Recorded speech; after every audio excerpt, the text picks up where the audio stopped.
إليكم نتائج وترتيب مباريات الجولة السابعة من الدوري المغربي الاحترافي لكرة القدم الدرجة الأولى موسم 2024-2025 بعد إجراء جميع مباريات الجولة السابعة.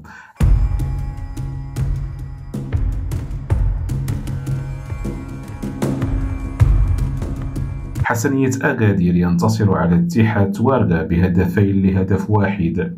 شباب المحمدية يسقط في فخ الهزيمة على ملعبه بهدف نظيف أمام المغرب الفاسي.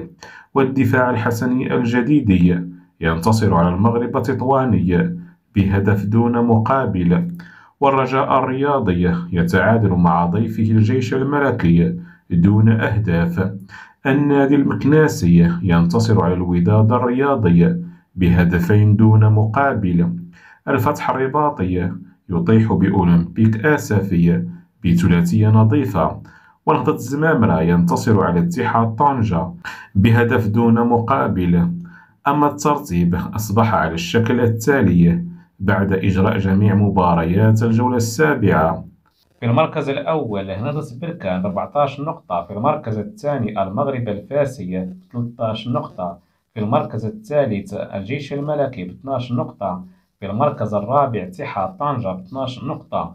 في المركز الخامس الفتح الرباطي ب11 نقطة. في المركز السادس الوداد الرياضي ب11 نقطة. في المركز السابع اتحاد توارغا ب10 نقاط. في المركز الثامن حسنية أكادير ب10 نقاط. في المركز التاسع الرجاء الرياضي ب10 نقاط. في المركز العاشر نهضة الزمامرة ب10 نقاط. في المركز ال11 الدفاع الحسني الجديد ب10 نقاط. في المركز الثاني عشر شباب السوالم الرياضي ب9 نقاط.